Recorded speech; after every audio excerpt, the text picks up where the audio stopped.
This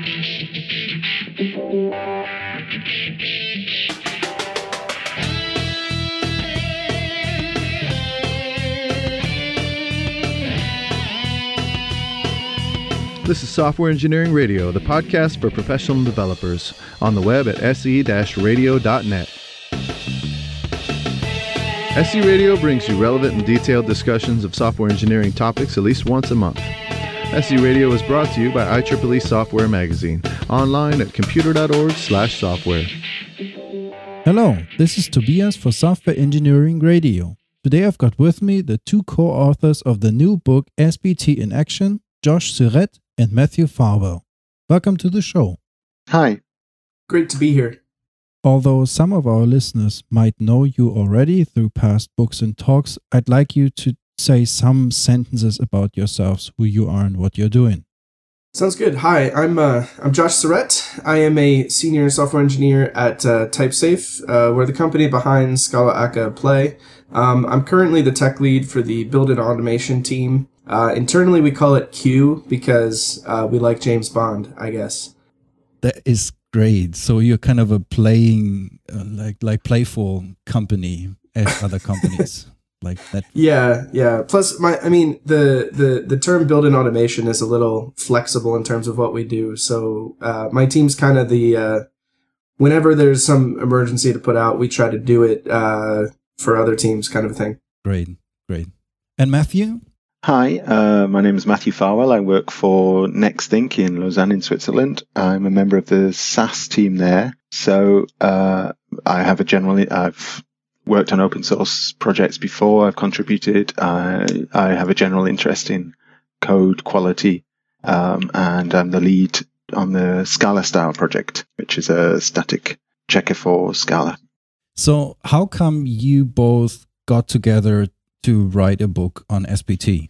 Yeah, I guess it was, I'm trying to remember what year this was. But essentially I was doing a lot of SBT at work. I had just swapped from being mostly a Maven guy and had to start picking up some SBT. And at the time, SBT was really hard to learn. But I kind of fell in love with the build tool at work, like having to use it every day and seeing the power that it had. So I really felt that it needed a book, and that it needed a book to kind of talk about core concepts. So I went out seeking co-authors. Yeah, and then I don't remember how we actually got introduced, Matthew, but I know that Matthew works in the office below the TypeSafe office in Switzerland. This is true. I'd actually proposed another book, a different book on testing tools to Manning. And they said, well, we're not really very interested in that at the minute, but how about this one over here on SBT? Because they knew that you were looking for co-authors, Josh. And then we got introduced. I think we'd known each other beforehand, but we got introduced formally for this book through Manning. Right. So I think we had met open source, and then Manning's the one who put us together for actually authoring the book. Exactly. Interesting. Before we are actually diving in the topic of what is SBT and what is written in your book, I would raise a more general question, which is, what is a build system in general? What is this, and why do we need build systems, and what can we do with it? Okay, so the build system will give you a few things. It'll give you reproducibility. So the problem is that if you have one developer who builds your product, and another developer builds the same product, they won't actually build the same product. So what you want your build system to do is give you reproducibility. Now, this can be in the form of something simple as like a batch script or a shell script or something like this, or it can be in a more formal build tool. Now, the point about a build tool is it gives you experience. It gives you the other developers' experience. Say, okay, so if you do this way, then it becomes a more standard beast, and you can build on the shoulders of giants.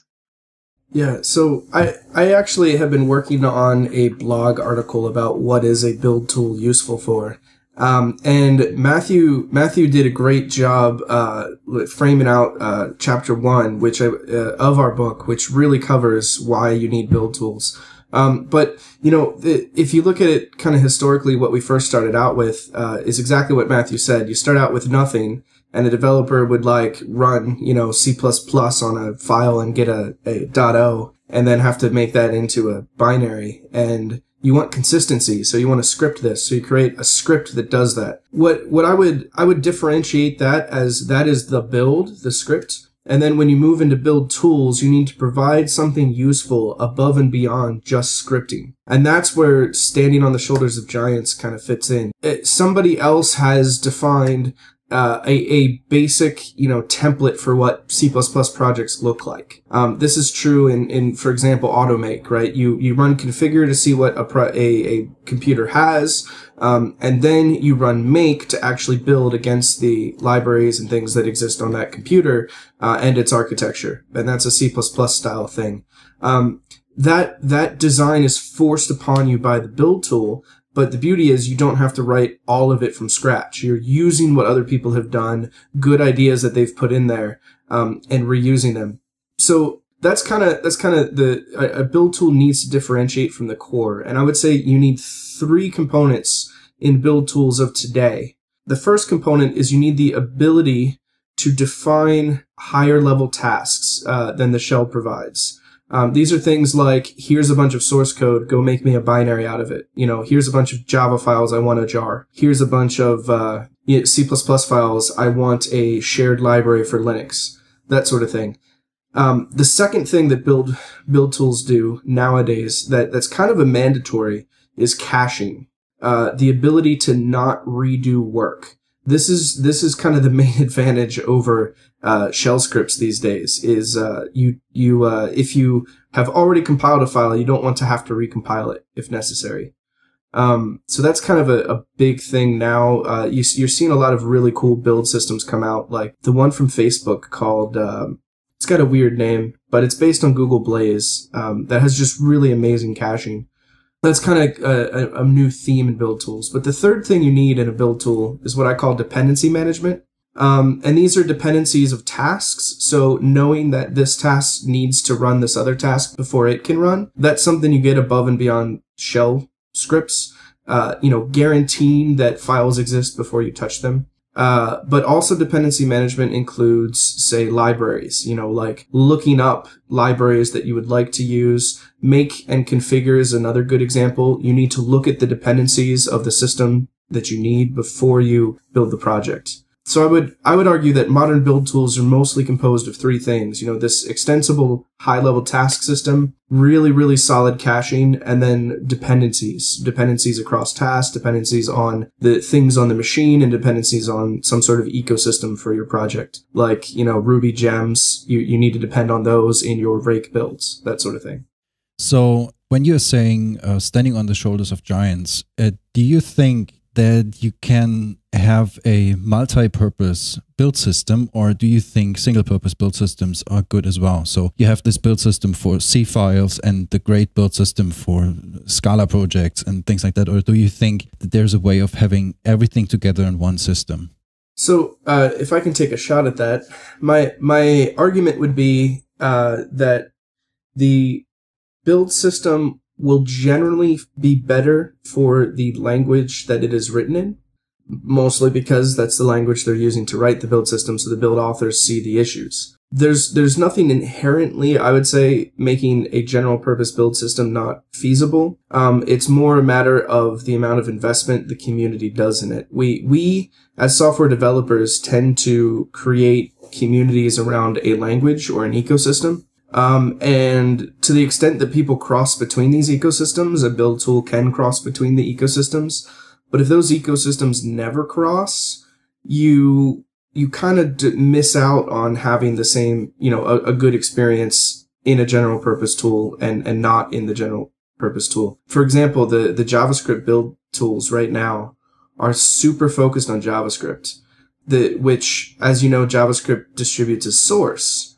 So there's a whole class of problems in SBT around creating binaries and caching that the JavaScript tools never really have to deal with. and they can really push the envelope in what they do. Things that if you tried to push that in a general purpose tool, you'd have to undo possibly some of the things that are done for binary to go that far. So I guess my argument would be I like general purpose build tools a little bit better, but I find myself attracted to whatever the most popular tool in that ecosystem is. So if I'm writing C++, I will use something like CMake now. If I'm writing Scala, I use SBT. If I were working for a Java-only project, I would probably still use SBT, but only because it's the JDK. Okay, sure. Okay, to go now to your to SBT and why you wrote the book, I'd like to ask you first, what was your life before SBT?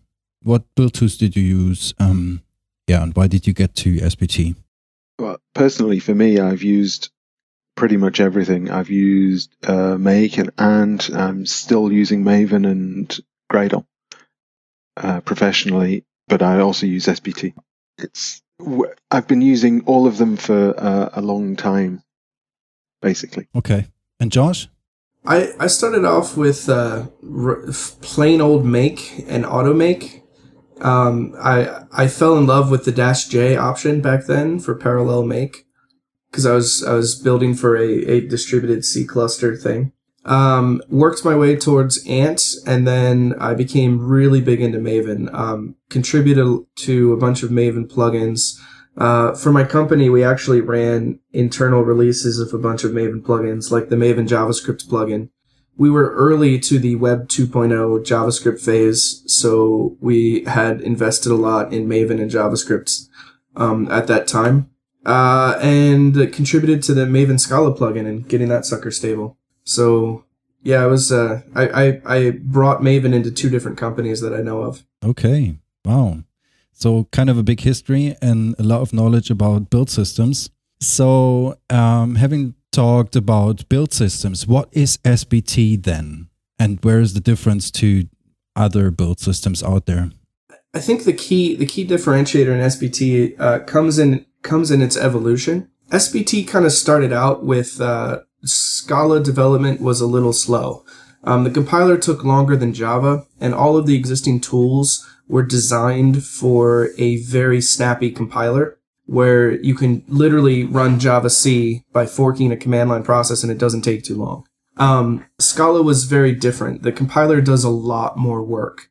So SBT kind of started as experimentation in avoiding compiling files for Scala and optimizing the Scala compiler. So one of the very first things it did that differentiated it from other Java tools at the time was it remained resident in memory as its default mode of operation. So you kick it off as a process that interacts on the terminal, and it tries to keep the compiler warm in a class loader, so that the Java optimizations that have been applied to those classes remain in place for your project for as long as possible. So that was kind of the core architectural differentiator that started with SBT, and then it turned out that its performance for Scala was that much better than other build tools that people just kind of in the Scala community flocked to it. So now we talked about what SBT is. What is it not? So do you see any boundaries? Something where you say, okay, SBT is going this far and it's not really multi-purpose and the answer to any question? It's a good question. You know, I would say that SBT can be multi-purpose. Again, I would say the fact that everything in it is written in Scala and kind of pushes you to write something JVM related kind of necessitates that it will always be associated with people who are using the JVM or using Scala. Even the C++ support that's been contributed, there's a C++ plugin that creates a C++ lifecycle. These are people who are using C++ to, make JNI libraries. So I kind of see the ecosystem kind of always being that. One thing I'll also say with SBT is designed for moderate-sized projects and having these fragmented up. So it's not designed. There's some companies that are really pushing heavy on these monolithic repositories where you put all of your code into one giant repository for 5,000 to 10,000 engineers. SBT is definitely not that, and it's not really going that direction. It's mostly about moderate-sized projects, the ability to really have an elegant, interactive experience for a team, for what they work on. And then you coordinate your packages and distribution and stuff with some other external tool, something like a Team City, and say an Artifactory or a Nexus repository. So that's kind of where the SBT is not meant to scale up to tens of thousands of massive projects. It's really meant to take your team and make them as productive as possible for the project they're working on, and leverage other things to coordinate further. As you said, there had been some development going on what is SBT and how SBT is dealing with the project. Could you maybe elaborate a bit on the evolution of SBT and on what changed over the time and where we were 4 years ago and where we are now? Sure. So 4 years ago, the SBT, like I said, started off as an experiment in how fast you can make Scala compilation. And I think largely it succeeded in being the best in that space, to the point that the Maven plugin now uses the incremental compiler from SBT. There's support for Ant, and Gradle has pulled in the incremental compiler from SBT. And I believe the other things, basically anyone who's doing anything with Scala is going to be using a fragment of SBT for the Scala compiler. If they're not, their users probably are complaining. So that's kind of where it started off with the core. Originally, SBT had a user-facing syntax that was meant to be object-oriented. So, for example, the default build was a trait where all of the settings were, members of this trait that you could extend and override previous values. But we actually ran into significant limitations here. If you wanted to write a plugin for SBT, you would create a new trait and or class. It usually had to be a trait. And you would extend the default build and add your own behavior. The problem we had is as soon as somebody made something final in the class hierarchy, that would prevent anyone else from touching that setting ever again. And there were all sorts of also, it turns out that there was a lot of confusion around object initialization order and when things would instantiate and what you could depend on and that sort of thing with that style of syntax, where you tried to make everything just be an object. That, and pretty much no one else was doing that in the space of making a build just be objects. If they were using lots of dynamic tricks to kind of register tasks on the side so that someone else could manipulate them later. Whereas SBT was trying to remain, as much as possible, a statically compiled. So this led to a massive revision to the user syntax. And that happened between SBT 0.7 and SBT 0.9. And the new syntax that you see with these deferred initialization blocks and defining tasks and keeping track of dependencies between things and being able to override any setting that was defined by anyone ever is really what makes SBT have the whole convention over configuration mindset and really gives it the flexibility to be a general purpose build tool. So that was kind of the significant change in its history. Yeah, I realized that a lot. I played around with SBT for some time and saw that move. And I was really glad that you finally managed to write a book about it, because I was kind of confused by what can I do now and how can I do it and how does the syntax actually work and why do I have to do this and not that and stuff like this. So I'm really glad you came to a point where you said, okay, let's write a book about it. But I guess that was not your motivation of writing the book. What was your motivation? Why did you write a book? I wrote it because learning it initially was actually somewhat difficult because of the poor documentation. So I felt that it deserved a book. People needed to know how to learn it. So that's actually the primary reason why I wrote the book, was to serve as a more a gentler introduction than what the website covers. The website kind of, the SBT documentation, you have a getting started guide, which kind of, gets you started and then leaves you hanging. And then you have the in-depth guide where you kind of have to already know a good bit about SBT to read the details to get specifics. And there wasn't something in the middle that kind of takes you from beginner to intermediate, so you could read the advanced documentation. So that's primarily why I wrote the book. I had spent 6 months doing that myself, the hard way, and I felt like no one else should have to do it the hard way. Thank you very much for that. For me, it was pretty much the same. I couldn't find any good online documentation about SBT, and I'd had trouble learning it myself, and basically everything Josh just said. Okay. While reading through the books, I saw this great and interesting reference to MS Excel on some parts of your book when you were talking about settings or definitions. You wrote about how you would put the values in MS Excel columns.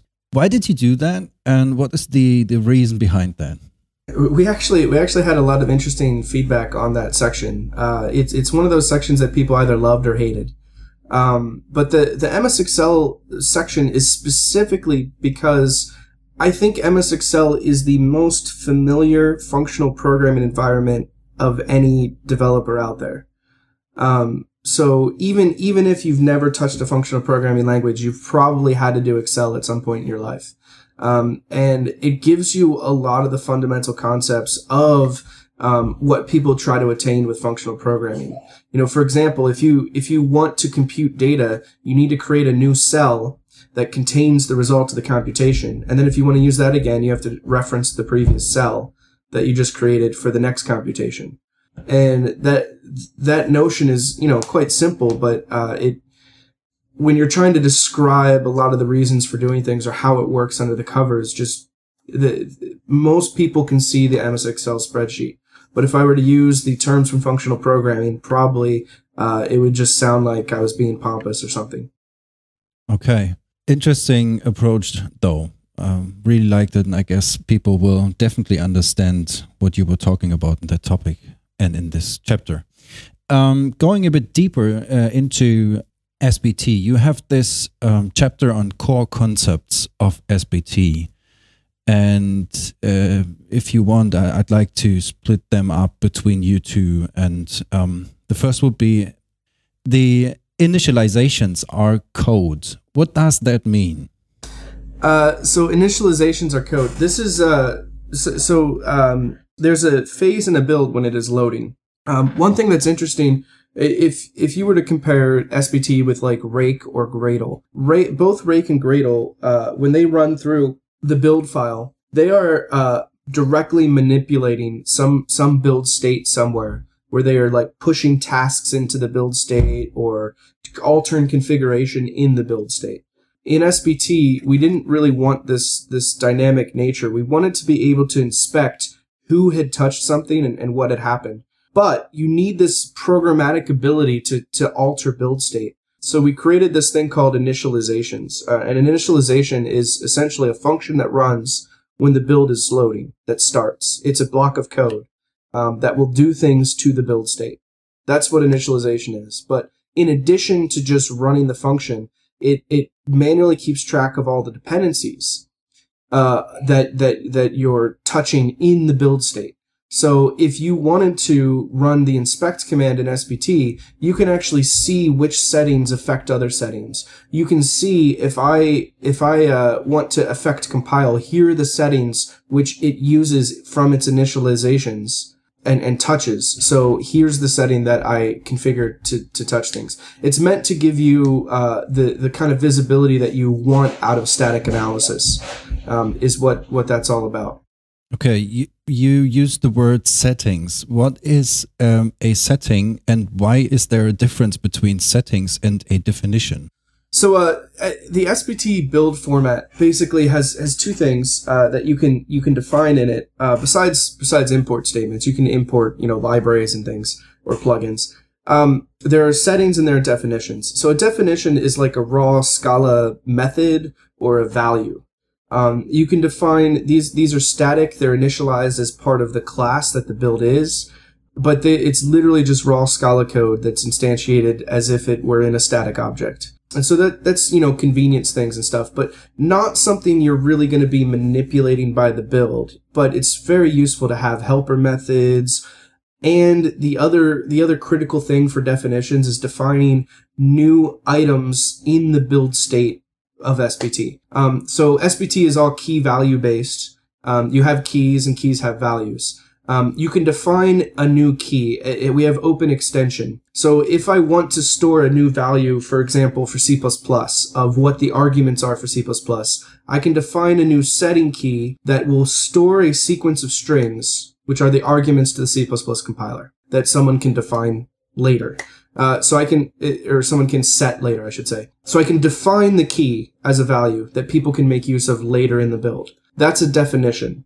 A setting is something that manipulates the build state. A setting is something that can be rerun if needed and tracks its dependencies.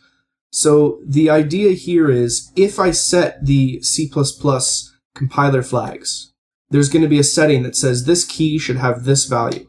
And I want to keep track of where those values come from. Not only which build file. So if you run an inspect on the C++ keys, you can see which build files set the key. You should also be able to see if other settings are contributing to it.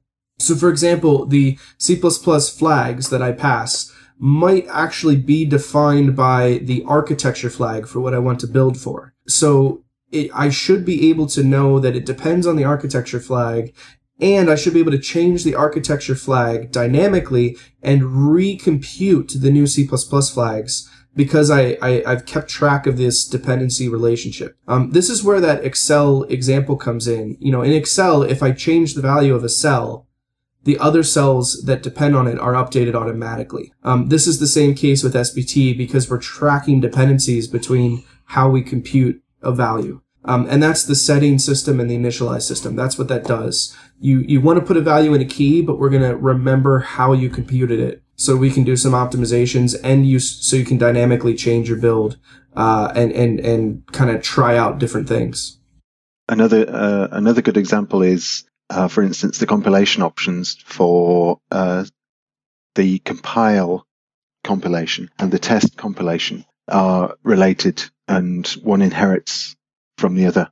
So, for instance, when you're compiling your test code, you're actually using the settings that come from your compile code plus extra ones for the test ones. All right, yeah. But then you have to kind of know the place you have to write your settings to, or your definitions to, and your values, where to add. So you kind of have to define beforehand the slots where you can write your information at, and can't really do it on a later step of the build.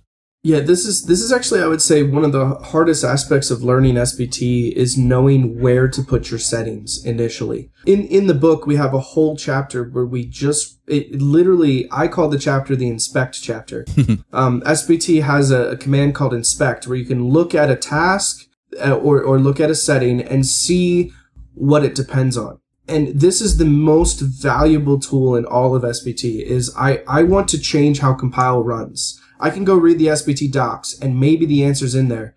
But if I run inspect, I can follow the dependencies of the build and figure out where the setting is that I need to touch. And that's in my opinion, one of the greatest beauties of SBT is any build you sit down to will have custom content in it.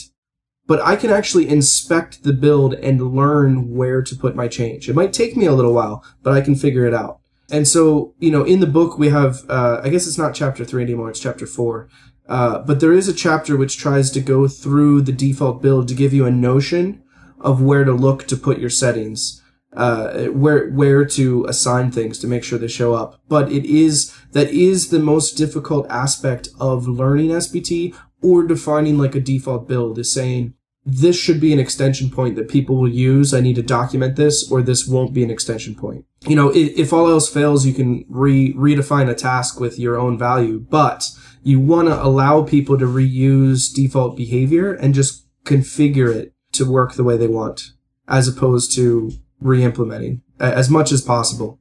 And how does this affect this other great aspect, and I think unique aspect of SBT, which is parallel execution of tasks? How does this affect it? It's a great enabler of it, essentially. If you can track all of the dependencies and force all of them to be known, you can compute your task graph in parallel. SBT, make actually forced you to do this in a make file, a core make file. One of the reasons people got annoyed with them is if you wanted to build a project, you had to explicitly list out all of your source files. Make had to know all of the inputs exactly and all of the outputs, and make could run in parallel because you had explicit, these files produce this file, these files produce this file, and you knew all of the dependencies and you can compute a whole graph. In SBT, we do the same thing where we know all of the dependencies. The only thing that people get tripped up on is in an SBT task, if you are touching a file, your task needs to return that file. If you are going to modify a file, you should actually create a new file with the modifications, because otherwise you're actually breaking this whole notion of parallelism. It's one of these general rules of parallelism. If your data is immutable, it's really easy to parallelize. In SBT, we can know all the dependencies between tasks and run them in parallel, but the file system is this giant mutable variable that sometimes you can screw up. So I wish we had done more to kind of clean that up, but the really beautiful thing of knowing dependencies is you can run things in parallel across the graph. You can run two different compiles at the same time if you know they have different target directories. And we have that enabled by default, as opposed to most other build tools. It's not the default. You have to enable it. That actually led to a lot of interesting things early in the evolution of SBT. It was a lot harder for plugin writers to get started because they had to know how to program concurrently. They had to deal with the parallelism right away. The beautiful thing, though, is our ecosystem has benefited now. We have parallelism by default, and plugin authors have had to learn how to write parallel safe code. So the whole ecosystem now can be run in parallel. Which is interesting, because then standing on the shoulders of giants actually works, because you know how it works and just can run your task and don't have to think that much compared to 2 years ago or whatever, which is nice. Yeah, and the setting system is designed to make this notion of parallel tasks easier by tracking the dependencies explicitly. That helps a lot. But parallel code is still parallel code. It's still hard, but we definitely try to make it as simple as we possibly can. Yeah. Let's go to a more easy to understand topic, which is dependency management. Why didn't you come up, or why didn't the SBT people come up with a different solution than Ivy? That's historically, at the time when SBT was pulling in a dependency manager, Ivy was the only game in town, unless you were using Maven itself. Aether did not exist yet. Gradle, I guess, was coming around, but they were still using Ivy. So yeah, Ivy was basically the only game in town. The dependency manager, Ivy is a great idea in its model. The actual implementation leaves a lot to be desired, and I think most build tools have abandoned Ivy over the course of time. It's probably the Ivy related aspects of SBT are most of the bugs that I have to deal with in SBT are around Ivy. So that's unfortunate. But the good news is we actually just launched we're launching a new milestone where we rewrote a core portion of Ivy to use Aether. So if you resolve Maven dependencies, you'll use Aether. If you resolve Ivy dependencies, you'll use Ivy. What the reason why SBT is still stuck on Ivy is but for its core is actually the Ivy model is a lot more comprehensive and a lot more elegant than the Maven model. And SBT makes use of these the nicer dependency graph that Ivy has. So we couldn't just wholesale gut Ivy and replace it with Aether. That wouldn't happen. At one point in time, we had been talking with Gradle about sharing a dependency manager solution, but that kind of fell through. So instead, there were a couple different tasks that happened. There's a new, but SBT kind of rewrote the resolve engine for Ivy to try to improve its caching and performance. and we gutted all of the Maven-related code out of Ivy and are instead using Aether for Ivy. Both of those features are experimental in the current release of SBT, but I expect them to stabilize and kind of be the new dependency management solution for 1.0. For those of you who aren't familiar with the Ivy's dependency management, the real key difference between it and Maven is this notion of a configuration. And configurations are beautiful things. You can have a module like a Commons logging module, and you can define a configuration called default that has the Commons logging jar in it. So if people depend on you, they get this default configuration, they get the logging jar. But if you have like an internal project in the logging API where you want to reuse some testing code from logging, you can actually say, I depend on Commons logging. I want their their default configuration to be part of my compile configuration, and I want their test configuration to be part of my test configuration. And what this means is when we resolve your test dependencies, we will grab the actual test jars of, Commons logging with the regular jar of Commons logging, and we'll put the test jar on the test class path and the other jar on the other class path. And this is kind of a built-in feature. And you can have transitive dependencies in this fashion. So Commons logging test jars can depend on other testing libraries. Like let's say it uses some sort of EasyMock or something. If the Commons logging test dependency depends on EasyMock, that shows up transitively. In Maven, if you use classifiers, you can get a jar from a third-party dependency, but there's no transitive notion. You don't get to see further down the stack of what you might need. So there's a bit of a limitation there. Whereas with Ivy, you actually see this all transitively. The downside is then resolution is a little bit harder to cache and takes a little bit longer.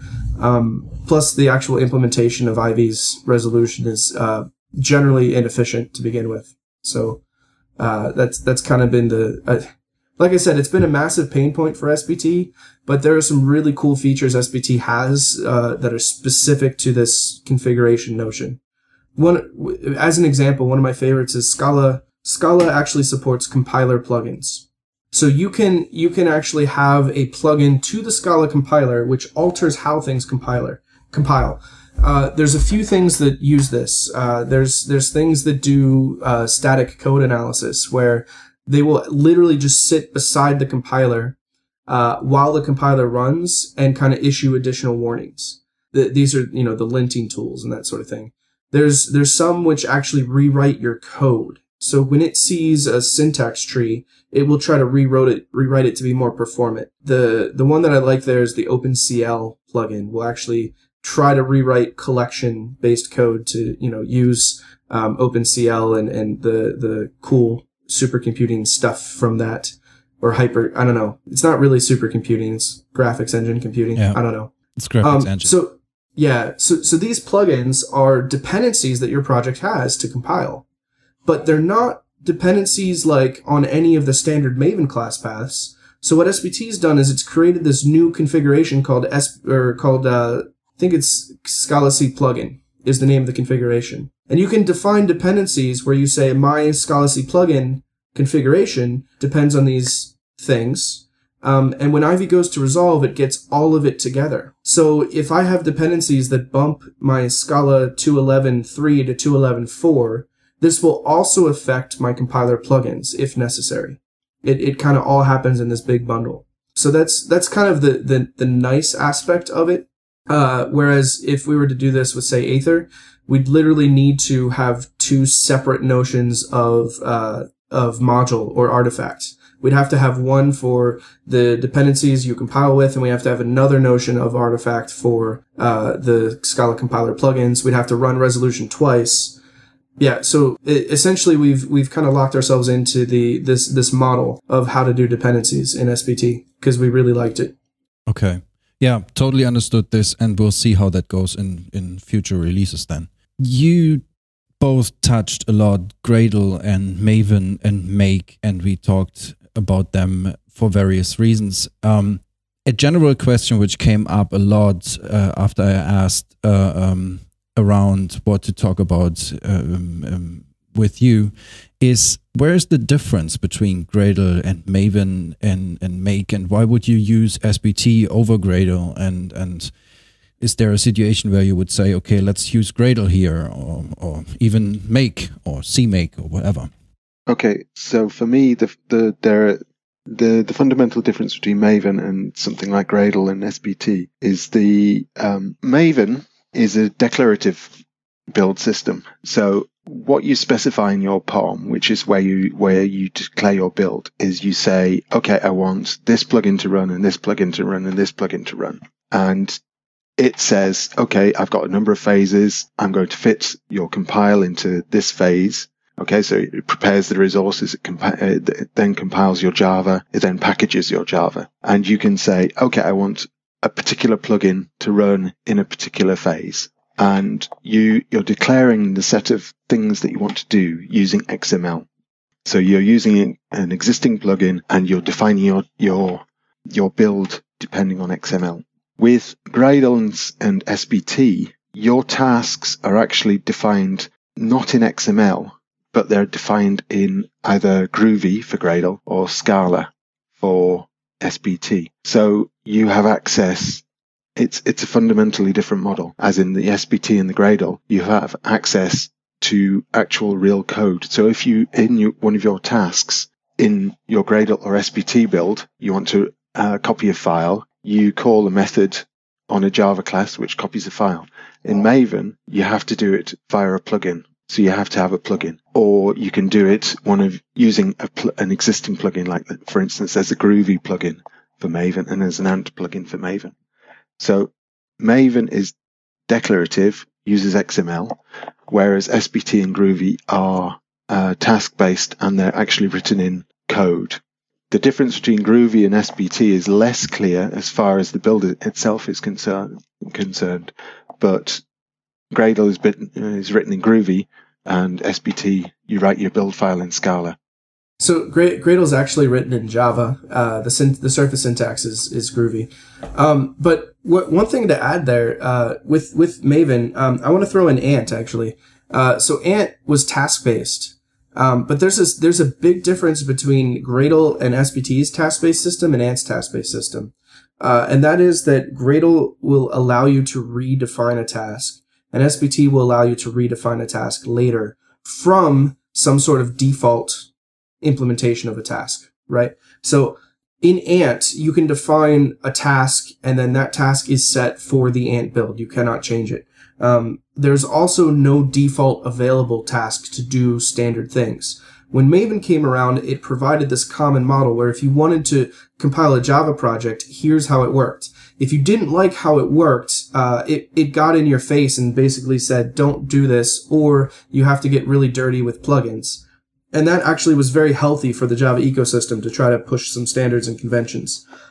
It turns out, though, that everybody needs to do something custom, and depending on how custom you need to go, Maven can either be, a little bit of a pain but a really good friend, or it can be a huge pain and just prevent you from actually getting stuff done.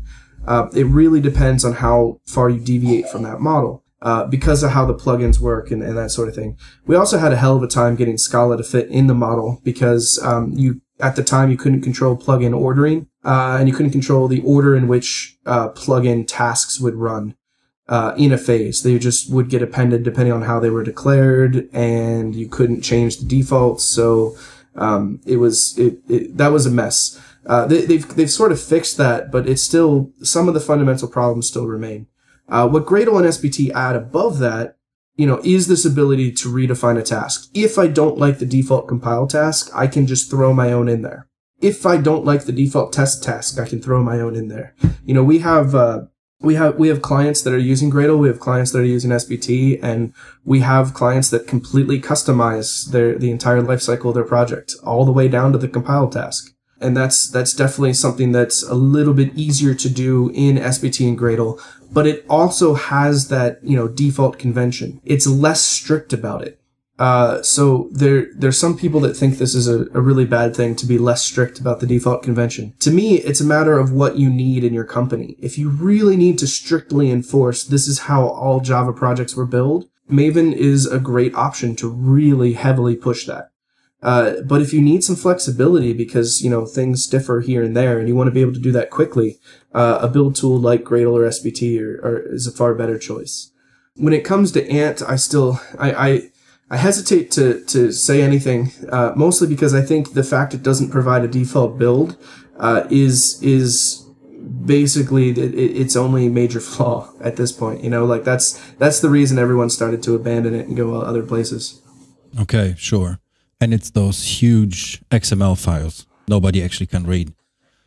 But this is only my personal opinion on that. Well, there was one guy who could read it. This is the problem with Ant, is that you have to read the XML to be able to tell what the build does. Yeah. Whereas in Maven, at least you've got an idea about what's going to go on. Yeah, that's right. That's right. And this is why SBT has inspect, is we want to, we have all the same problems of dynamic tasking. From Ant, we inherit a lot of those. So you need new solutions to make it viable. Things like Gradle and SBT, it blends the notion of a default build and convention and dynamic tasks. And so you kind of inherit the problems of both of these systems that you need to kind of work around. Yeah. One question that is connected in a way to what you were elaborating on is the question about conventions and maybe having a build system that is programmable and tweakable in any place for like big and complex software. So do you think that there are build systems that are great for huge code bases, and then there are build systems that are great for like microservices or architectures like that, where you need a build system that is actually doing always the same thing so that anybody can rely on this? One thing I've been thinking a lot about this. We actually have this like giant build system at TypeSafe, which builds, a couple million lines of code every night. It's as much of the Scala ecosystem as we can build at once, we build. And what you do there is you actually it's the microservices approach, where you make a micro build for your team that is highly optimal for your team, where you put tasks in your build that have nothing to do with building the binary and have everything to do with your team's productivity. These are things like your test tasks. You might make custom test tasks. You might make custom integration tests for your team. But there's this higher level convention that you have where if I call package on your build, I should get the package. Or if I call install or deploy or whatever you want to call it, I will get the package deployed somewhere, and all the tests you want me to run will be run. So you make a convention at a higher level across builds, but internal to your team, you want to make sure you're as productive as possible, where you need these customized things. So I actually personally believe in microservice build with some sort of architecture-y, higher level build that coordinates them. I think this is the best possible model to keep each individual team as productive as possible and make sure that your whole architecture and organization can work together without dying. If you allowed teams to deviate in everything, then it's really, really, really hard to organize them together.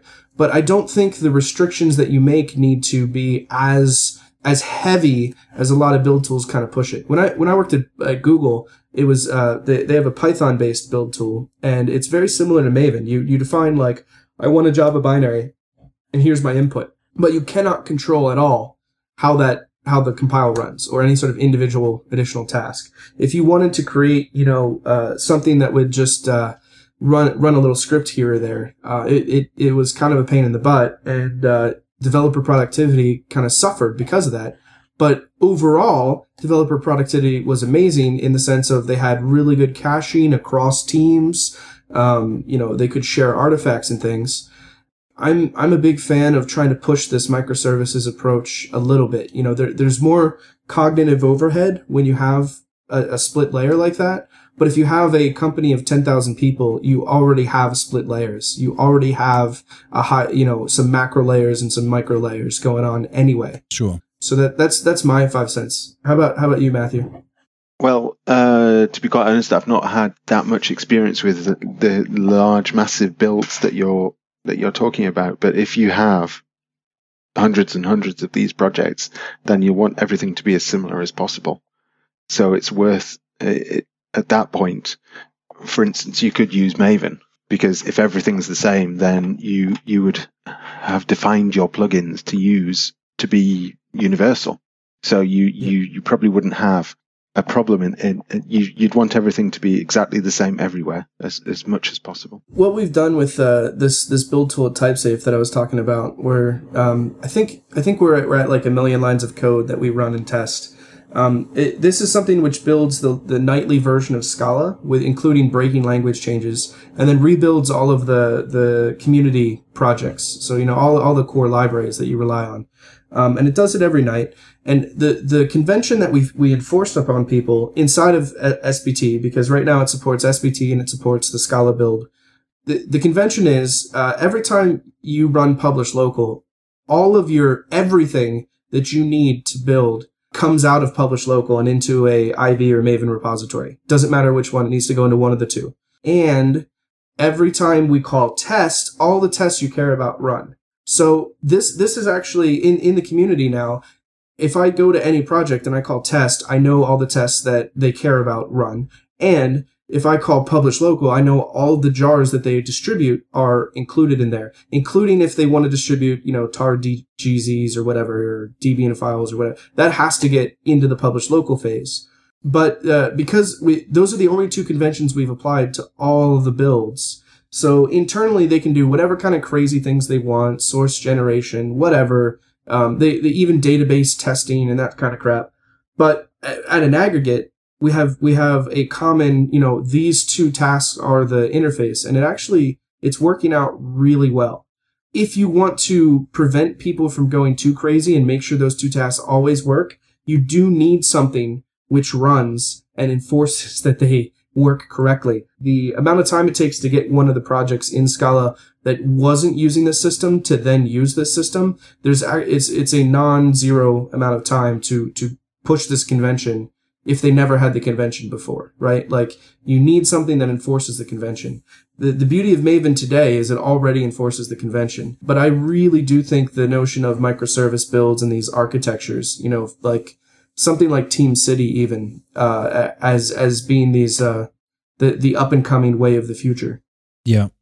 And it's kind of getting or working in line of the agile movement and stuff like this. So independent teams, and so you have those conventions on a higher level, which work well as well.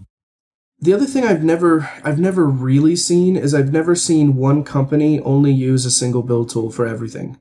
I've seen them try.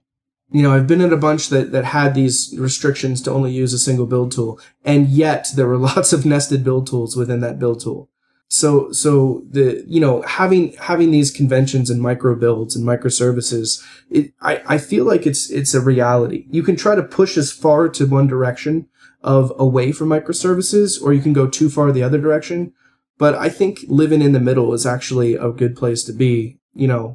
There are trade-offs, but I've never seen a successful company with just one build tool.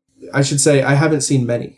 Okay. There may be one or two out there, but I don't think I've, even at Google, where most everything was Blaze, there were still alternative build tools. There were still there were tricks that people would use to sneak things inside of Blaze and all sorts of fun like that. So sure. At the end of this interview, I'd like to ask you about the repo, like this read eval print loop. Are you actually using this, or because I didn't really get to manage to get my head around this, and why to use it that much, and why to actually program on the command line. Are you using it in your daily life? Who is using it, and why are you using it? Yes, Yes, I use it almost every day. Wow. Yeah. Clearly, yes. And in what areas, and what are you doing with? Are you actually coding Scala code on the repo, or for what are you using it?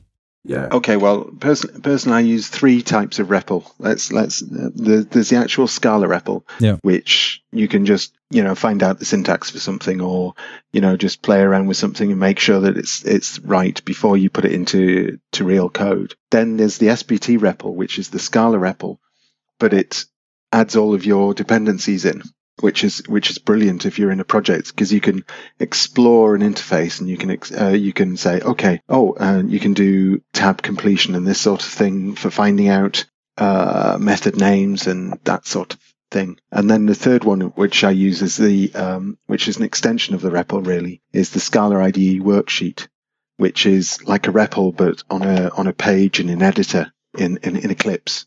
Yeah. Which is, every time you save it, it evaluates the whole sheet, and you can really, really play with an interface to do that using that. Another cool thing is, and I do this a lot, I don't know if you've tried this, Matthew, but you can start SBT with a open port for debugging. You can connect to it via IntelliJ or Eclipse, and then you can, in the REPL, type in the code that you want to debug. So you type in the code, it live executes, you guarantee what went into it, and then you can step through the method and see what happened in your debugger. So it's this really super interactive, I'm writing code, I'm evaluating it, I'm writing code. You can evaluate it in the debugger, you can evaluate it in the REPL. It takes programming to the next level. It basically brings a lot of the joys of dynamic programming to the static world, I would say. Okay, I can see that. Okay, I'll definitely try that out. Where can people reach you if they want to talk to you? Are you on Twitter, Google+? Where's the main area people can reach you? For me, Twitter. Okay. Twitter for me as well. I'm most active on Twitter. Great. So we'll link both Twitter accounts on the page, of course. And your book will be out in approximately March, as Manning said. So I'm looking forward to actually having it in my hands. So thank you very much, you two, for talking to me. And I'm looking forward to talking to you next time. Sounds great. Thank you. Have fun.